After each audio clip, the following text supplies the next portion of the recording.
What we've done with this is Gregory wheat. It was sown at 60 kgs to the hectare. This first area you see to this line here, and you can nearly pick the colouring, is what we just ran the air seeder out with the fertiliser we had in the machine, coming from another paddock. And then at this point here, we changed over to trial a product called Springboard from NTS, just a liquid fertiliser, and we used our compost tea with that. So it was two things, a compost tea and a liquid fertiliser across this section of the paddock going back down, and it finished about 50 metres or 60 metres this side of the tree line basically, and then we just went back on to our fertiliser again. So it was just to see, because I've always been very concerned about liquids, pure liquids in this country of these sort of soils. It seems to me that it's early growth. You could certainly see a difference. The liquid was certainly slower out at the initial time of the growth in the first month, but now I don't know. I think it's actually may have even improved past the other. So it's going to be a really interesting thing at harvest time when we harvest the paddock, just to see what's going on. I'll hand over to Martin first, who would like to make some comments. We will walk down a little further because this here is our country is very varied in soil type, and this is a pretty red little ridge knob here, pretty hard little knob, and there's a lot of rock just down that slope, just a fraction. Yeah, and I'll let anyone have a go, but it's actually not very hard. That's only going to what, about 300 or 400 to go in. So this has just been done with a flexi coil, 9-inch spacings, and an Agmaster knife point. That's what we used to sow. This was canola last year.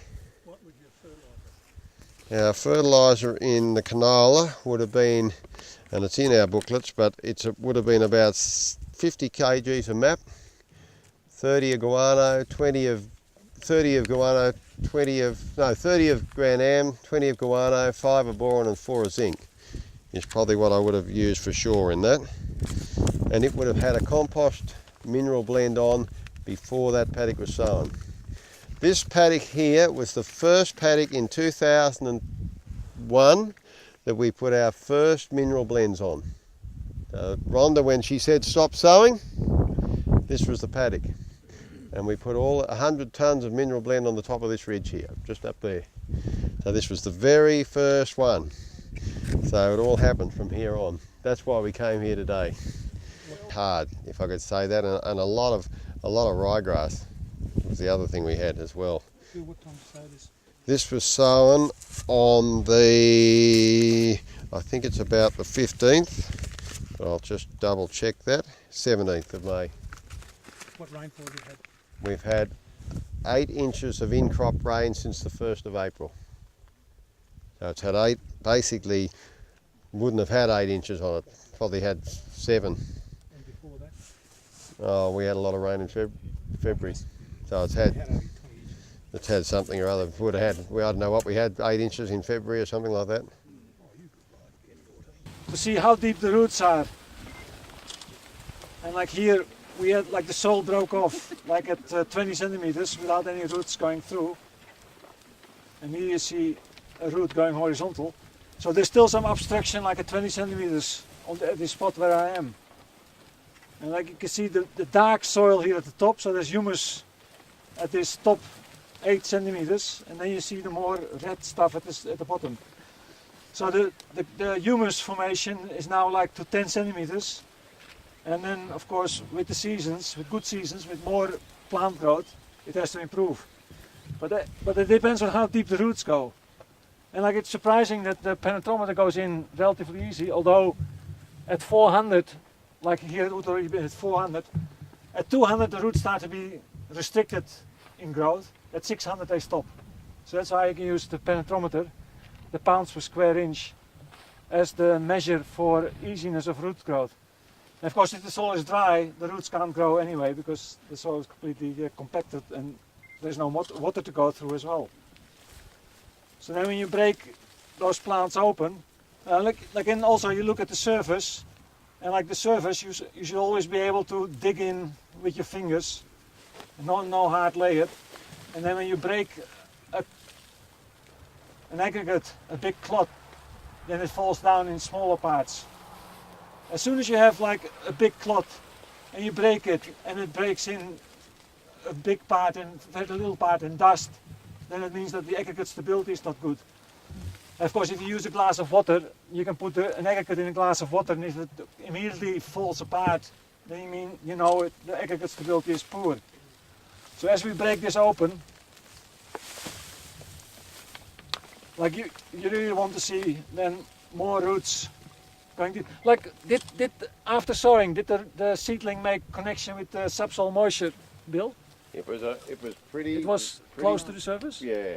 It was pretty. So there was no restriction early on? There was a bit of a restriction earlier on. Yeah. It was very dry when we sowed. Yeah, so the seedling didn't make immediate connection with the subsoil? No.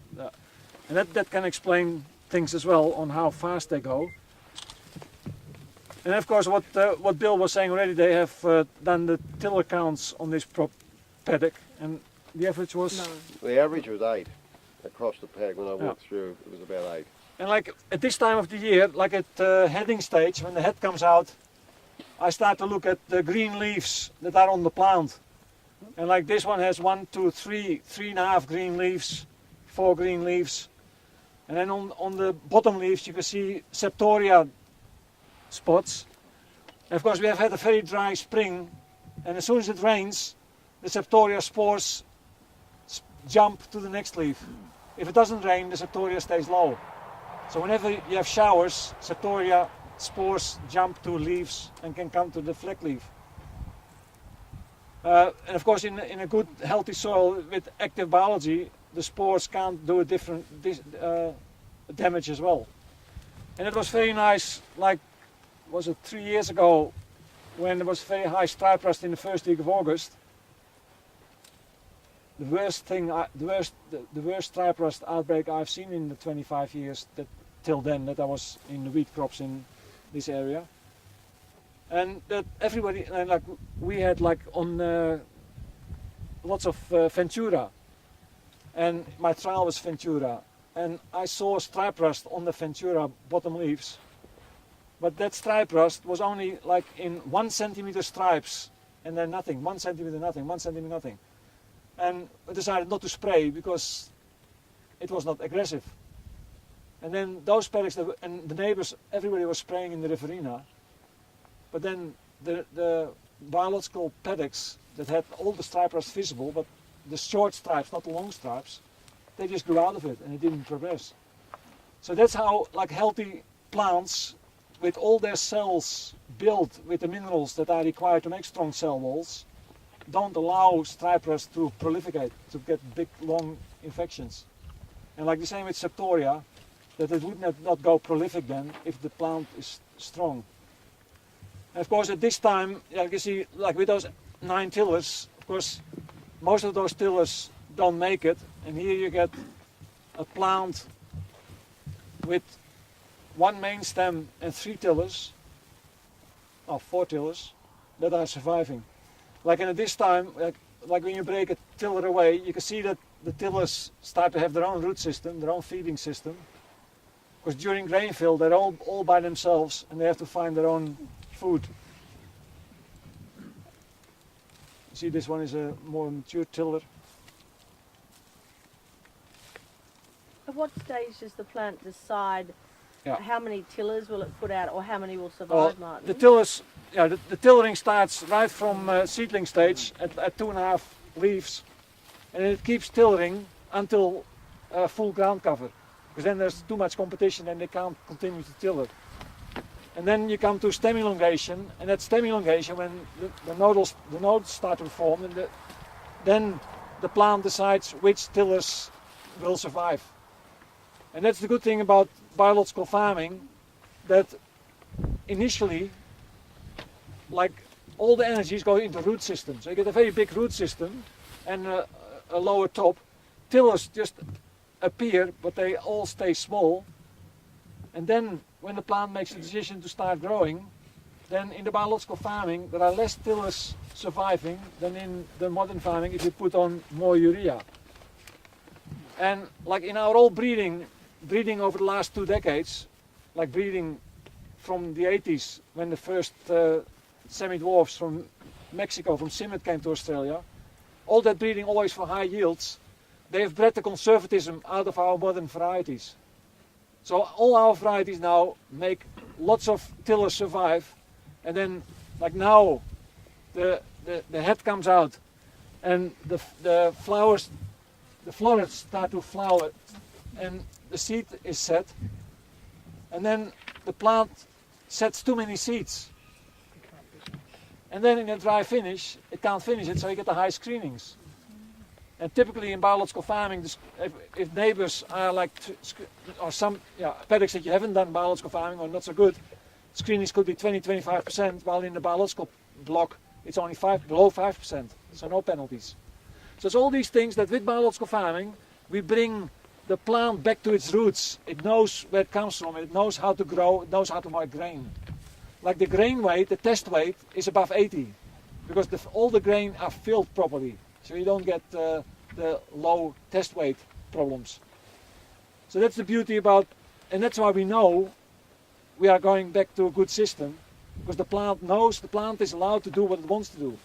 If we apply urea like last month, like 2 weeks, 3 weeks ago, if we applied urea, then the plant gives a burst of growth, tillers continue to grow, heads grow, but that growth is then all based on water and sugars. There are no minerals, so the cells of that growth spurt are very weak. So then you get easier insect damage and disease attack. And also, when we get frost, the crop frosts, you get frost damage. And that's the Brix reading which we can use as a measure, because this Brix is like the sugar content of the sap. And it's 13.5 the Brix of this crop, so it's safe from frost damage. Of course you can't say it will never frost it, but if there's a frost, that paddock will have less frost damage than a neighboring paddock with a Brix of 6. Because as soon as the lower the Brix is, the quicker it freezes. Because you can do the test in your own fridge at home, in your own freezer at home. You make 3 cups of water, 1 plain water, 1 with 1 teaspoon of sugar and 1 with 4 teaspoons of sugar, and see which beaker freezes first. Because the more sugar's in the water, the later it freezes. So it's a natural system that is protecting the plant from frost damage. So it's all these things come combined, and we have the tools here, like with the and also like below 12, we don't get diseases and insect attacks as easily as well. So there's always a break on that development. So that's the good, and then we come to varieties, and like with Gregory, I've seen paddocks with varieties from the past that do very well again, because like if the dough quality is very good, like with Banks or with Kite, then we can use those varieties again to produce very good dough quality that millers want, and they are then resistant to disease because we have a very healthy soil. So we don't have to have new varieties all the time.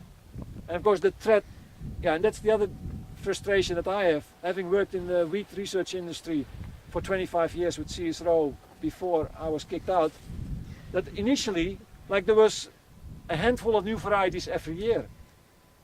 But now, the last decade, how many new varieties have there been released? I mean, each variety is just, it's nonsense. And of course, the registered seed grower is smiling as well. Yeah. Because the private seed grower's gone. Yeah, private's gone. Because now you've got to grow seed for a multinational or anything. That's it. Yeah.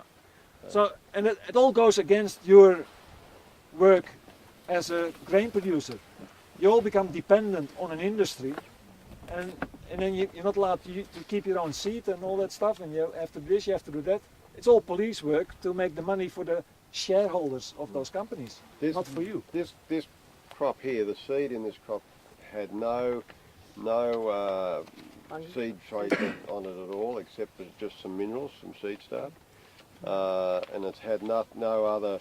It hasn't had any fungicides or pesticides or anything on it, and that's a bit of the reason I grew Gregory, is because Gregory tends to reject disease a lot better than some of the other varieties that are out there at the moment. And even though it's got some impact of disease on there, all the trials I've seen of Gregory tend to reject it much more than a lot of other varieties. I don't know if you think, Martin, but that's what my breeding of the variety is. So, and it tends to, that was the reason I say it only 60 kilos too, because I just looked at the weather reports and thought, well, it's not much use sowing 90 kilos or 80 kilos of wheat if you're not going to get the rain to finish it. So that's another reason why I only sowed 60 kilos. And did you pickle it with Biotex? I pickled it with seed start and seed start. Yep. No platform, no No. fertilizer. No micro. Yeah, So it's had nothing like, now, you know, my cousin lives right next door, so the wheat paddock, you drive down the road there, you'll see the stripes in it, because he's got a spreader truck. That's had 200 kilos of urea on that paddock for sure over this season. It would have had impact on it, it would have had seed dressing on it, pickles on it, it would have had everything on it. So, you know, there's the difference just in our local road, you know, of how people farm. I mean, that's just what we do in all our areas. But, you know, we've gone this way. Bigger. Yeah. So, Low, that's not local. but it's a good trial. You know, if it does, I hope in heavens it doesn't frost, but if there is a frost, it'll be interesting to see what happens. And then the next thing, of course, we talk about like a healthy soil, a biologically active soil that makes good cells. Like when you then feel the stem strength and you cut it open and you look at the stem thickness, it's far better. So for lodging, etc., it's the way to keep the plants standing up longer. And also they have a shorter stature because they don't grow on nitrogen, because nitrogen plants, like the cells of a plant fed with nitrogen are all little balloons that are up to bursting. Because with nitrogen uptake also comes water. Because if you feed plants with nitrogen, they take up more water as well. And it looks all nice and green and lush from the water in the plant. So that's why the plant becomes weak. And we have to avoid that.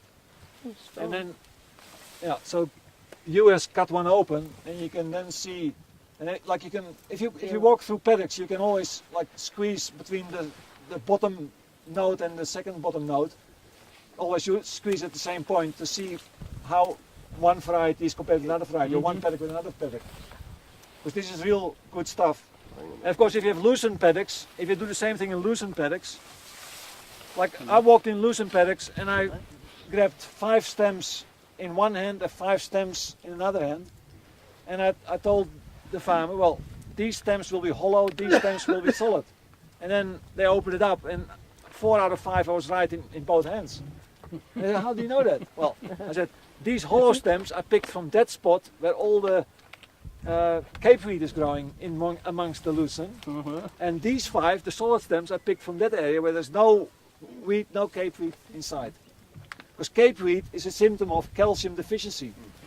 And plants need calcium for strong cell walls, strong cell stems. So that's how you can play and become aware and make observations in paddocks, both in cropping and in pastures, and like lucerne for the production. I might add there in regards to the cape weed and the lucerne and whatnot, that cape weed is a sign of high nitrates in the soil, and nitrates leach your boron, and hollow stem lucerne is a sign of boron deficiency in the plant. So it's just, to my way of thinking, it's prima facie evident when you look at something and you see the cape weed that it's going to be hollow stem lucerne. And you can also see too, because the plant's sap is coming up through the stem, and if it's hollow stem, it's not able to transport the sap nearly so well. And on a good sunny day, you'll see the tops are like soft and they wilt a little bit. And you just know that that's That's hollow stem lucerne. And it can't keep itself erect at the tips because it's not got the transport system.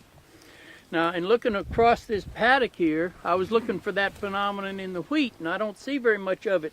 But you'll see wheat paddocks where it's high nitrates in the soil, and all the tips are soft in those areas where the nitrates are highest. And instead of standing erect, like these wheat leaves are pretty erect. Instead of standing erect, all the tips will be bent over because it's high in nitrates.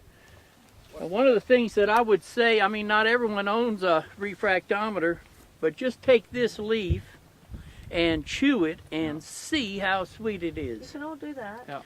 Yeah, No you're not chemical going use. to damage the yield that much, and just taste it, and you'll know whether it's going to be frost resistant, whether it's going to fill the seeds in the head, and all the rest of that, just by seeing how dense the protoplasm, how sweet the plant is. You don't have to have a refractometer. I mean, that puts a number on it, but you'll get a real good sense of it just by chewing on that leaf. Why is this pit so sweet? I like eating it where the nodes are. That's where it's concentrated the plant juice. That's more, that's the storage area of the sugars, carbohydrates. No, This is your barbecue, you better start eating. Because that's another Vegetarian, didn't we tell you? That's another important principle with this month of growth. Like as soon as the stem elongation stops, the grain is still not filling properly because it's a flowering phase. There's no active sink. And then in that phase, there are sugars stored in the stem. So in the biological systems, that sugar is very effective and is then transported to the grain to fill the grain to its fullest potential. So that's why we get high test weights in the biological grains. And millers love high test weight because then they have 2-3% less waste in the flour. Which is the best way to get boron into your soil or into your plant? I would always combine it with humus, humates, humic acids, because it then is adsorbed on the humates and it doesn't leach nearly so easily. It's one of the most easily leached nutrients in the soil, and there's no stronger affinity in the periodic table than between boron and nitrogen. And so any nitrate leaching is going to strip any available boron out of the soil.